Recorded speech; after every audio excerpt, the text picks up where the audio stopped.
नमस्कार, मी प्रिया काळे. तरुण भारतच्या न्यूज बुलेटिन मध्ये आपल्या सर्वांचं स्वागत. आता पाहूया ठळक घडामोडी. मुख्यमंत्री सिद्धरामय्या यांनी बेळगाव जिल्ह्यातील अथणी तालुक्यातील कोटलगिया येथील जलसिंचन प्रकल्पाचे आज उद्घाटन केले. आमदार लक्ष्मण एम सौदी यांच्या अध्यक्षतेखाली झालेल्या या कार्यक्रमात उपमुख्यमंत्री तथा प्रमुख पाटबंधारे मंत्री डी.के. शिवकुमार, जिल्हा पालकमंत्री सतीश जारकीहोळी, महिला व बालकल्याण मंत्री लक्ष्मी हेब्बाळकर, उद्योग मंत्री एम.बी. पाटील, विधान परिषद सदस्य चंद्रराज हट्टीहोळी, माजी आमदार अंजली निंबाळकर, आमदार महेंद्र थमन्नावर, अशोक पट्टण यांच्यासह अनेक नेते उपस्थित होते. फिश मार्केट आवारातील अनेक वर्षांपासून बंद अवस्थेत असलेली खासगी वाहने तातडीने हटवावीत, अशी सूचना कॅन्टोन्मेंटचे सीईओ राजीव कुमार यांनी अधिकाऱ्यांना केले आहेत. जर 8 दिवसात ही वाहने हटवली नाहीत तर येथील वाहने जप्त करून त्याचा लिलाव केला जाईल, अशी तंबी वाहन मालकांना दिली गेली. त्यामुळे वाहने लवकरात लवकर हटवावी लागणार आहेत. कॅन्टोन्मेंटच्या अधिकाऱ्यांना त्यांनी या सूचना केल्या आहेत. यावेळी या वाहनाचे मालकही उपस्थित होते. अनेक वर्षांपासून बंद अवस्थेत पडलेल्या येथील वाहनांमुळे हा परिसर भकास दिसत आहे. तसेच परिसरात अस्वच्छताही निर्माण झाली आहे. मुख्य रस्त्यावरच ही वाहने लावलेली असल्याने स्थानिक नागरिकांनाही याचा त्रास सहन करावा लागत आहे. यात 4 चाकी व 6 चाकी वाहनांचा समावेश आहे.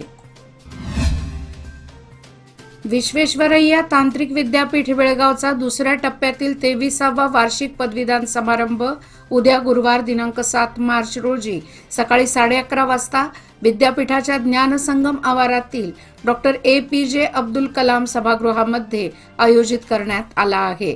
या कार्यक्रमाला राज्यपाल व विद्यापीठाचे कुलपती थावरचंद गेहलोत उपस्थित राहणार आहेत. उच्च शिक्षण मंत्री डॉक्टर एम.सी. सुधाकर रामन, मॅक्सेस पुरस्कार विजेते डॉक्टर हरीश हंदे हे प्रमुख पाहुणे म्हणून उपस्थित राहणार आहेत, अशी माहिती विद्यापीठाचे कुलगुरू प्राचार्य विद्याशंकर एस. यांनी पत्रकार परिषदेत बोलताना दिली. रोटरी क्लब सेंट्रल तर्फे आयोजित 7 ते 11 मार्च दरम्यान शहरातील सीपेड मैदान येथे होत असलेल्या बेळगाव कृषी उत्सव 2024 प्रदर्शनाचे उद्घाटन उद्या होणार आहे. या भव्य प्रदर्शनातून बागायती तसेच संरक्षित शेतीमधील समस्यांवर नवनवीन माहिती व तंत्रज्ञानाद्वारे शेतकऱ्यांना प्रभावी उपाय मिळणार आहेत. दुष्काळाशी लढा देण्यासाठी शेतकऱ्यांना बळ मिळवून देणारे शेती संबंधी विविध विषयांवर तज्ज्ञ व शास्त्रज्ञांचे मार्गदर्शन घडवून आणणारे हे अनोखे प्रदर्शन असेल. विविध संस्थांचे प्रतिनिधी, कृषी खात्यातील अधिकारी, शास्त्रज्ञ, संशोधक तसेच अभ्यासकांना प्रत्यक्ष भेटून चर्चा करण्याची संधीही प्रदर्शनामुळे लाभेल. बेळगाव शहरातील येथील सीपेड मैदानावर हे भव्य प्रदर्शन आयोजित करण्यात आले आहे. बेळगाव जिल्हा शेतकरी उत्पादक कंपन्यांना या प्रदर्शनात विशेष महत्त्व दिले जात असून त्यासाठी 160 स्वतंत्र स्टॉल तर 40 खाद्यपदार्थांचे स्टॉल उपलब्ध असणार आहेत.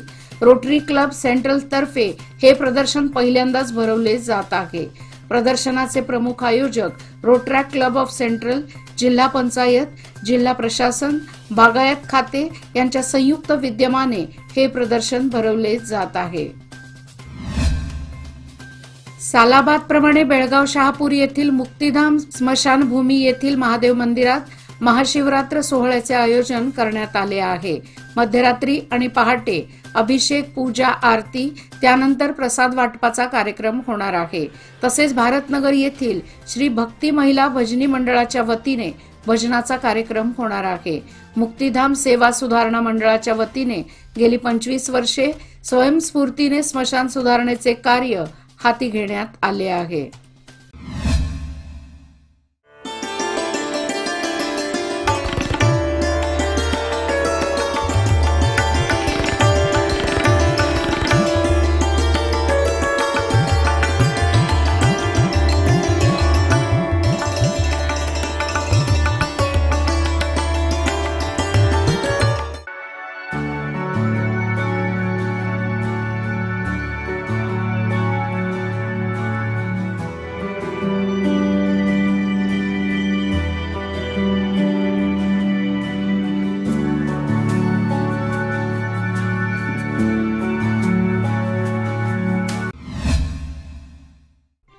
बेनकनहळ्ली येथील श्री महालक्ष्मी यात्रेसाठी रथ बांधणीसाठी मंगळवार दिनांक 5 रोजी लाकूड साहित्य आणण्यात आले.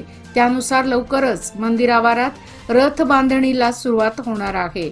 तब्बल 32 वर्षानंतर बेनकनहळ्ली गावची श्री महालक्ष्मी यात्रा संपन्न होणार आहे. यात्रेसाठी 70 फूट उंचीचा लाकडी रथ तयार करण्यात येणार आहे. यात्रा कमिटी, देवस्थान कमिटी, हक्कदार, कारागीर आणि ग्रामस्थांच्या उपस्थितीत पूजन करून रथ उभारणीच्या कार्याला सुरुवात करण्यात आली. यात्रा कमिटीचे अध्यक्ष मोनाप्पा पाटील यांनी धार्मिक विधीची माहिती दिली. आगामी 1 महिन्यात रथ बांधणीचे काम पूर्ण होणार आहे. एप्रिल महिन्यातील मंगळवार दिनांक 23 रोजी या यात्रेला सुरुवात होणार आहे. पहिले 4 दिवस रथोत्सवासह 9 दिवस यात्रा होणार आहे. तसेच 1 मे 2024 रोजी यात्रेची सांगता होणार आहे.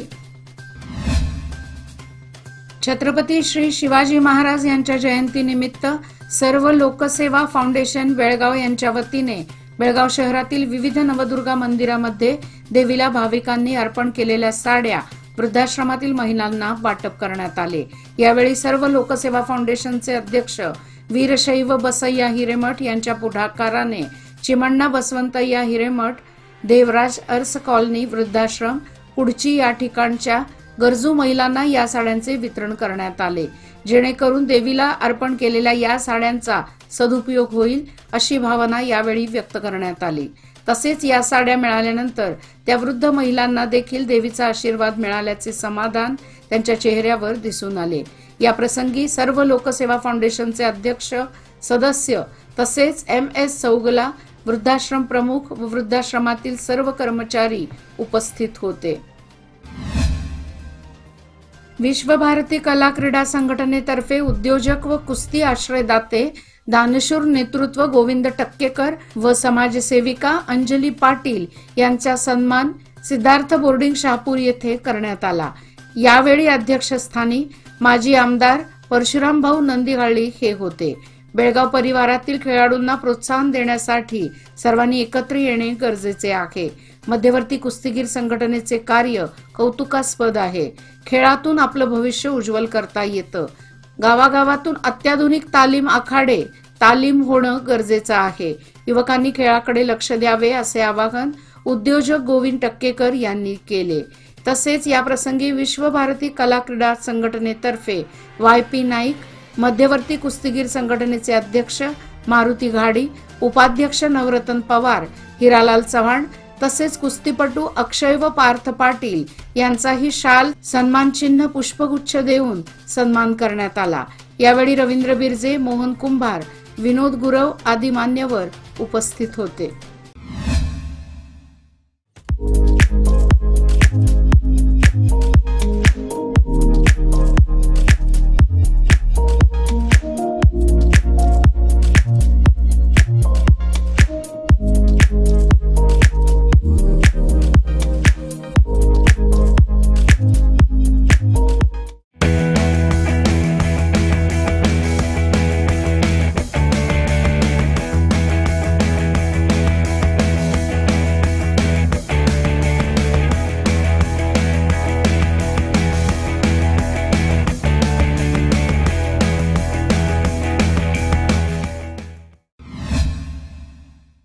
कर्नाटक राज्य फुटबॉल संघटना मान्यता प्राप्त बेळगाव जिल्हा फुटबॉल संघटना आयोजित लोकमान्य मल्टीपर्पज कोऑपरेटिव्ह सोसायटी पुरस्कृत लोकमान्य चषक वरिष्ठ साखळी फुटबॉल स्पर्धेत आज बुधवारी रंजक सामने पार पडले. बेळगाव शहरातील स्पोर्टिंग प्लॅनेट मैदानावर आयोजित या चषकात कॉस्मॅक्स FC विरुद्ध शिवाजी कॉलनी यांच्या संघात पहिला सामना झाला. या सामन्यात 9-0 ची आघाडी मिळवत कॉस्मॅक्स FC संघाने विजय मिळवला, तर दुसरा सामना दर्शन युनायटेड विरुद्ध सिटी स्पोर्ट्स या संघात झाला. 4-1 ची आघाडी मिळवत दर्शन संघाने हा सामना जिंकला. SKE सोसायटी संचलित VN शानबाग मराठी आणि MR भंडारी कन्नड शाळेत इनरव्हील क्लबच्या वतीने इयत्ता 6वी व 7वीच्या विद्यार्थ्यांना भगवद्गीतेच्या माध्यमातून विद्यार्थी जीवनात कसे वागावे, कसे यश गाठावे याबद्दल प्रीती चिंडक यांनी माहिती दिली. क्लबच्या अध्यक्षा मंजिरी पाटील, सचिव उर्मी शिरेगार, लीना शाह, माजी अध्यक्षा रूपा पोद्दार, मुख्याध्यापक SD नायक आणि गायत्री शिंदे उपस्थित होत्या। BV देसाई यांनी स्वागत केले तर SV बगाडे यांनी आभार मानले। हिवाळा संपून उन्हाळा चालू होण्याच्या संक्रमणाचा कालावधी सुरू झाला आहे।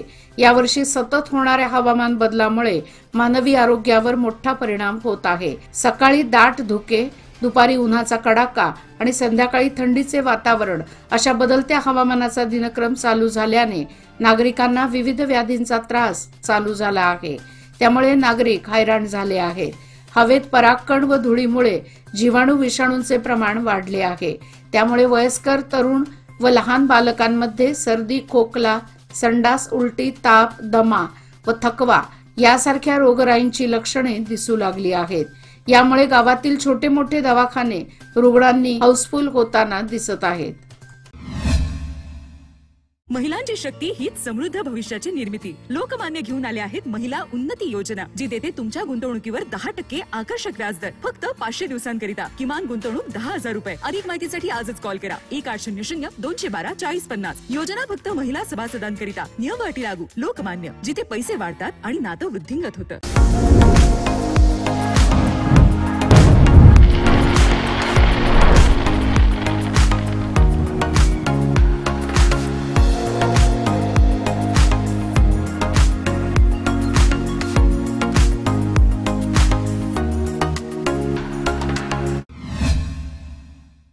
हुक्केरी तालुक्यातील सर्व ग्रामीण भागात निरंतर व शाश्वत शुद्ध पाणी पुरवठा करण्यासाठी बहुग्राम योजनेचा प्रस्ताव सरकारकडे दिला होता। सरकारने या योजनेला मंजुरी दिली आहे। या योजनेमुळे तालुक्यातील पिण्याच्या पाण्याचा जनतेला लाभ होणार असल्याची माहिती माजी खासदार व जिल्हा मध्यवर्ती बँकेचे अध्यक्ष रमेश कत्ती यांनी दिले। दड्डी परिसरातील 120 गावातील लोकवस्तीसाठी संयुक्त बहुग्राम योजनेसाठी 285 कोटी रुपयांचा निधी मंजूर झाला आहे, तर पाच्छापूर परिसरातील 27 गावातील लोकवस्तीसाठी 92 कोटी रुपये मंजूर झाले आहेत। गोकाक तालुक्यातील कुंदर्गी परिसरातील 25 गावातील लोकवस्तीसाठी बहुग्राम योजनेचा आराखडा तयार करण्यात आला आहे। शाळेच्या भिंतीवर डॉक्टर बाबासाहेब आंबेडकर, महात्मा गांधीजी यांची चित्रे काढली नसल्याच्या कारणावरून दलित संघटनेच्या युवकांनी अचानक निदर्शने सुरू केल्याचा प्रकार जमखंडी तालुक्यातील मुरेगुद्दी येथे घडला। तालुक्यातील मुरेगुद्दी येथील सरकारी शाळेच्या भिंतींवर महान व्यक्तींची चित्रे रेखाटली आहेत। त्यात डॉक्टर बाबासाहेब आंबेडकर व महात्मा गांधी यांचे चित्र नसल्याबद्दल तीव्र नाराजी व्यक्त करण्यात आली। जमखंडी उपविभाग अधिकारी संतोष कामगौड, तहसीलदार सदाशिव मक्कोजी यांनी युवकांना समजावण्याचा प्रयत्न केला, मात्र युवकांनी धिक्काराच्या घोषणा देत नाराजी व्यक्त केली। अखेर डॉक्टर बाबासाहेब आंबेडकर व महात्मा गांधी यांची चित्रे रेखाटण्याच्या सूचना अधिकाऱ्यांनी दिल्या। यानंतर या प्रकरणावर पडदा पडला। लोकसभा निवडणुकीचे काम सुरळीत पार पडण्याच्या दृष्टीने निवडणूक आयोगाच्या निर्देशाने प्रत्येक विधानसभा मतदारसंघात विविध पथकांची स्थापना केली आहे। नजीकच्या महाराष्ट्रातील कागल मतदारसंघात कर्नाटक महाराष्ट्र सीमेवर ठिकठिकाणी तपासणी नाके स्थापन करण्यात आली आहेत। पुणे बेंगळूर राष्ट्रीय महामार्ग क्रमांक 4 वरील दूधगंगा नदी लगत नवीन RTO चेकपोस्ट नाका, गजबरवाडी, कसबा सांगाव, लिंगनूर कापशी, बहिरेवाडी आणि आप्पाचीवाडी म्हाकवे यासह ठिकठिकाणी तपासणी नाके सुरू केले आहेत। चेकपोस्ट तयार करणे, मतदारसंघ कार्यक्षेत्रात येणाऱ्या जाणाऱ्या वाहनांची तपासणी करून पैशांची वाहतूक, अवैध मद्यसाठा, शस्त्रसाठा, संशयास्पद वस्तू व इतर बाबत जप्तीची कारवाई करून गुन्हे दाखल नोंद करणे, निवडणूक निर्णय अधिकारी यांना अहवाल सादर करणे, तपासणीचे व्हिडिओ चित्रण करणे, निर्देशानुसार कामे करणे, हयगय अथवा निष्काळजीपणा केल्यास संबंधितांविरुद्ध कारवाई करण्यात येईल असे आदेश देण्यात आले आहेत। याचबरोबर आजचे बातमीपत्र इथेच संपले। अधिक माहिती आणि ताज्या घडामोडी करता पाहत रहा तरुण भारत न्यूज चॅनल। तसेच आमच्या चॅनलला लाईक, शेअर आणि सबस्क्राईब करायला विसरू नका आणि विश्वासार्ह बातम्यांसाठी दररोज वाचा दैनिक तरुण भारत। धन्यवाद।